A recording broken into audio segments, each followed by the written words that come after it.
Our nervous system learns how to quench, keep quiet, silence, shut down, hold, choke expression. And when your nervous system learns that this is what keeps us safe, then you become the adult in meetings that hates to speak, in fear of being seen, in fear of all those messages that you actually forgot about. You personally, in your conscious mind, forgot about it, but your body remembers. Let's heal those experiences that shaped the negative perception we have about being seen.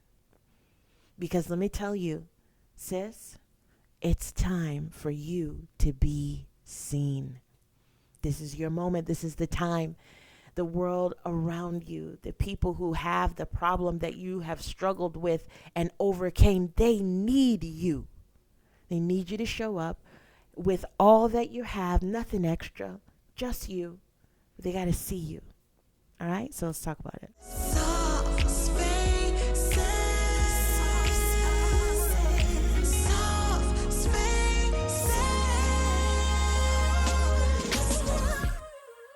What I want is what I want is what I want. Soft spaces.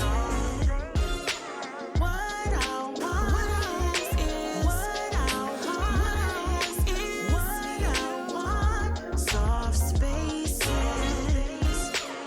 Welcome to another episode of Soft Spaces podcast, where I get to share a little bit of me to connect with a little bit of you, so that together we can create a community of wholeness where our unmuted voices, raw and real, get to find healing to thrive in every area of our life. My name's Yolanda Lewis, and I am the host, and I'm so glad you're here. I'm really, truly glad you're here. Thank you. Today's episode is talking about being seen. So the first thing I got to say to you, sis, is I see you. In growing up, you may have been told to be quiet. Without any words, you may have been told that your voice isn't valuable, that you should stay behind the scenes. I'll never forget when I was younger and it was my first solo in church, and I wasn't the singer of the church, but I was excited. Like, they needed a volunteer. I was volunteering.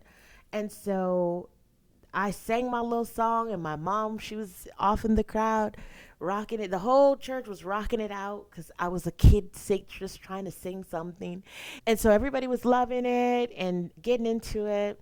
I rocked it out. And so after I was done, I was like, wow, I think I might be able to do this. Like, this wasn't so bad. I was nervous for a second, but not really, because I was just getting up there to do what they asked me to do. I wasn't trying to like be the best singer. I was literally just doing what they asked me to do and having fun with it. And as I sat down as that little girl, I probably was about 7, maybe 8, another little girl said to me, "That was okay, but you should leave the singing to me." And from that, what I learned was that, my voice isn't good enough. And I spent much of my life trying to make myself good enough and not be seen. So like, make myself good enough to not be seen. I spent years in that space until I was praying about my business and what I should do and all the things. And I told him, look at me telling the creator, my manufacturer, how to do me. But I said, when I saw the visions that I'd be speaking and all the things I've already accomplished and so much more to come, I said, no, I'm a behind the scenes gal. Like, I think you got the message dropped off at the wrong house, because I'm a behind the scenes girl. And he was like, no. Because the reason I'm going to elevate you, the reason I'm going to lift you up, and this is for you. Whoever's listening, this is for you. The reason that you're going to be lifted up is so that when he points people to where to get help, they're praying, God, where do I get help? I don't know where to get help from. I'm stuck here. What do I do? He needs to be able to point, and you're so elevated that when he points, they only see you. That's how powerful being seen is, and how intentional being seen is, and how important being seen is.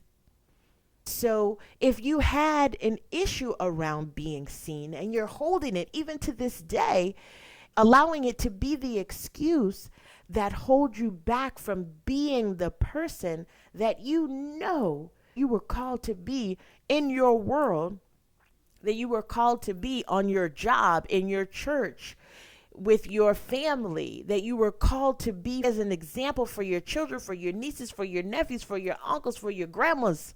You could be their prayers answered, but you can also be the example. When you don't step into that because you allow things to hold you, you stop the flow and the rhythm of what is to be shared. And you don't want to get in the way of that, because in the same way that someone needed you, you need someone to stand up and be the person that when God points you to where to get help, you see them standing. But I get it. It can be scary because of whatever it is that you're holding. I get it. It can be unclear. I get it. It can be uncomfortable because it's putting you out in front of everybody. All eyes are on you. And if you tell yourself that message, you will definitely keep yourself away from the place that you need to be to serve bigger, to do greater, and to fill more space in the world. So let's work on that. Let's heal those experiences that shaped the negative perception we have about being seen. Because let me tell you, sis, it's time for you to be seen. This is your moment. This is the time. The world around you, the people who have the problem that you have struggled with and overcame, they need you. They need you to show up with all that you have, nothing extra, just you. They got to see you. All right, so let's talk about it. One of the beautiful things about children, and when you were a child, I'm sure you can imagine and connect to the point of you have no inhibitions. You're so self-expressive. You don't have any boundaries in doing it. I remember my Nana, she tells this story all the time, in that when she used to take me out, she would be a little bit afraid to take me out because I was the grandchild that was very vocal. So she remembers one particular incident where we're at the grocery store or some kind of store shopping, and a lady with purple hair walked by. And I said, Nana, whoa. And she looked and she was like, oh my gosh, what is she about to say? And I was like, her hair is purple. It's so cool. And I don't remember in the second whether or not I said it to the lady, but my Nana was so taken aback, shocked, and moved in a humorous way by my expression of what I was noticing. It also indicated, this is the grandchild. You're not going to be able to sneak things by. She's going to be the one to call it right out. And it remains true to this day. My point being, when you're a child, that's how it comes out, that self-expression. It's a burst, whether it is a burst of a comment or a burst of a dance or a burst of a song or a burst of a creative moment where you're coloring or whatever it is. It's a burst of energy that is inhibited from anything holding it back. And when we are in that space and it has been ridiculed, or we've been told that it was bad, or that it was dismissed, then we learn, our nervous system learns how to quench, keep quiet, silence, shut down, hold, choke expression. And when your nervous system learns that this is what keeps us safe, then you become the adult in meetings that hates to speak, in fear of being seen, in fear of all those messages that you actually forgot about. You personally, in your conscious mind, forgot about it, but your body remembers. That's why you get nervous. Your palms get sweaty. You start sweating because now they're almost around at the table for you to give that update. And then when you give it, everybody stops and stares at you. And you're like, How do you know that happened to me the other day? Because that was me. I remember how that felt. It's a very uncomfortable feeling until you reprogram and rewire your nervous system to believe a different message. Another way it shows up when we are living our lives is overthinking before we say anything. You can have a literal whole conversation in your mind, and you're having this whole conversation of what you think the person would say and all the things just to avoid having the dialogue. You presume this is how they're going to respond, and so I'm not going to say this and not going to do that, and then they're going to say this and then I'll have to say that, and I don't want to do that because all of that will make me feel seen and I'll have to keep talking, right? Overthinking. Does that sound familiar? I bet it does. Here's another one. Minimizing your success or minimizing your pain or anything having to do with how you feel. Making it small, like, oh no, it's just this. Oh no, don't even worry about it. Don't don't celebrate me. Matter of fact, I hate celebrations. Don't throw me a surprise birthday party. Don't do it because then I have to tell you it's gonna make me uncomfortable, and I have to run out because I didn't want that because it would require me to be seen. The reason why it makes you so uncomfortable is because you have made silence your blankie. You've made silence a safety blanket. And removing that blanket, just like when you're warm, snuggled under the covers and you remove that blanket, it's cold. It feels cold until your body adjusts to the new temperature. And that's what we want to do here today. First, I want you to repeat after me. My fear of being seen is not a weakness. It was a protection of the younger version of me. I now release that fear. I am okay with being seen. Ooh. How did that feel to even say that out loud? I want you to repeat that as many times as you need to until you feel it in your body. And when you feel it in your body, pay attention to where it rests. Does it rest in your gut where you're normally nervous? Does it rest in your palms where you start to get sweaty all over again? Does it rest in your throat? You feel like a cat got your tongue, frog in your throat. What does it feel like? Where does it land? Pay attention to that and keep speaking to that space to let it know I no longer hold that fear. I am okay with being seen. I am okay with being seen for your value, for your love, for your intelligence, for your beauty. I'm okay with being seen for your voice, for your contribution, for the way that you think about things, for the way that you say things, for the way that you modulate your voice. I'm okay with being seen. Hey, Soft Spaces fans, I got a question for you. Based on you listening to this podcast, you probably are looking to stop burning out. You're probably looking for ways to reconnect with you and start living lighter. If that's you, I want to invite you to the Embodied Life Reset Experience. It is a one-day workshop taught live by me that's in person, where you get access to a private community, and it's really unlike anything else that I offer. In our time together, and by the end of this workshop experience, you'll have insurmountable clarity on how to make room in your everyday life to just breathe, to be able to reconnect and still accomplish all of the things that you are responsible to accomplish, all of the dreams that you have envisioned for your life. It happens at this workshop. So make sure that you sign up, click the link in the description, and I'll see you on the other side. Let's get back into the convo. As you begin that transformation process, it doesn't have to be loud. It doesn't have to be, flamboyant. It's about its power resting in your being, so that no matter where you go and no matter where you show up, it doesn't make you feel like you don't want to be seen. And I'm not talking about normal nervousness that you feel right before you get on the stage to speak. A lot of times, those nerves that hit right before you're about to speak and go on the stage, and those nerves that you feel right before you're about to do something, is our body's way to let us know, hey, whoa, we're stepping outside of the boundary of what we're used to doing.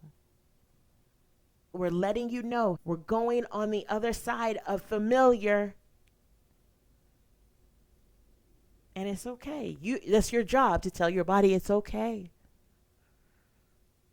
It's okay. Just like that small little, it's okay. And you go up and you rock it out. Because you know your stuff.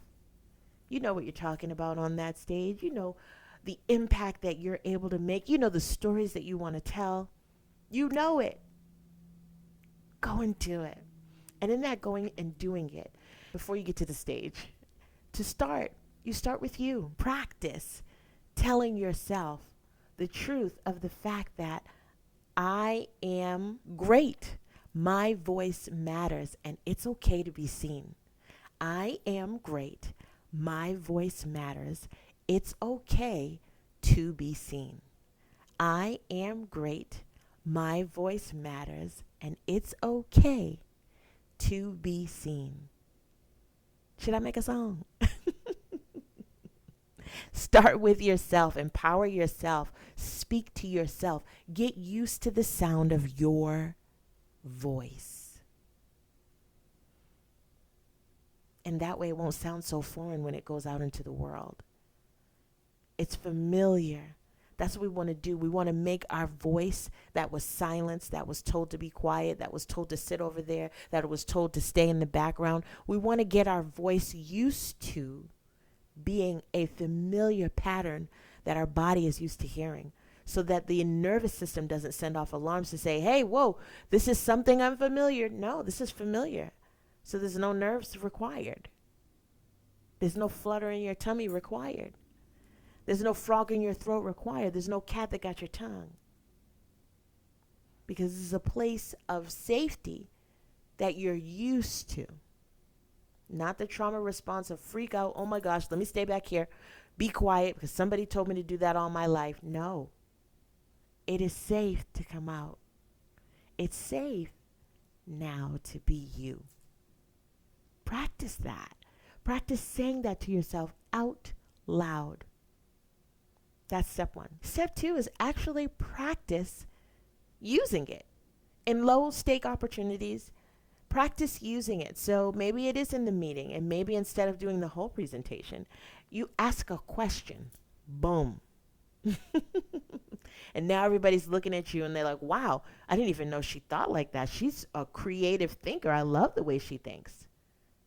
And matter of fact, I had that same question. Ask a question. School, work, whatever. Ask a question. Even if you're an entrepreneur in the process of doing your deal, ask a question. That's a way, small stake, to be able to practice using your voice. Practice. At the grocery store. Not ordering food. At the grocery store. Do you have such and such, whatever it is you like? I remember being at the grocery store and I asked for combos. And the young lady was like, what are those? I was like, oh, I just dated myself right there. I asked the question. But she learned something that day. She looked it up and she was like, oh, these. And she found them. And to only find that they were out of stock. But ask the question. No matter where you are, practice low stake items and by an example of asking a question. The third thing you can do is keep listening. Listen to your body. Connect. Be one with your body. And pay attention to the signs that it gives you, letting you know that you've reached boundaries, that you're expanding yourself, expanding your tent stakes, you're pushing them out, and you are stretching yourself in a way that might be uncomfortable and unfamiliar, and all of it being okay. Get comfortable with being okay with the uncomfortable as a commitment. And in that space with your mantras, I am great, etc., etc., gently reminding yourself that your voice matters and you're not afraid to be seen. You're not afraid to be heard. If you found yourself all up and through this episode, I want to invite you to the soft space of vulnerability, to where you are recognizing, wow, that's me, and I want to do things a little bit different. She totally got my number, reached my address, and is all up in my kitchen, right? I want to invite you into the space to breathe this in. That's the action that we're going to take right now. Nothing further, no mantra, no other. I want you to practice those after the episode, but in the meantime, just breathe. So as we enter into this soft space, I invite you to close your eyes if you are able. If you are driving, please do not close your eyes. Stay focused on the road. Your safety is most important. And if you are able, find a way to get present. You can have your hands on your body, hugging your body, holding yourself, holding your throat in the sense of comforting it, or just having your hands by your side, whatever feels good to your body, whatever feels like a safe touch for yourself. Get in that position, and we're going to take 2 inhale breaths and 2 exhale breaths together. And if you feel like you need to breathe more afterwards, please feel free to do so. Also, if your body wants to make a sound as you exhale, let it breathe and enjoy that breath. Let's begin. Deep breath in through your nose, filling up your lungs. One more breath. Hold it and exhale. Exhale. Letting yourself breathe. Letting yourself sit into the absorption of your voice mattering, and that we are healing the space that was afraid to be seen, and entering the space that is now ready to be seen, because we love what we have to bring to the table. We love what we offer. Deep breath in. One more breath. And exhale.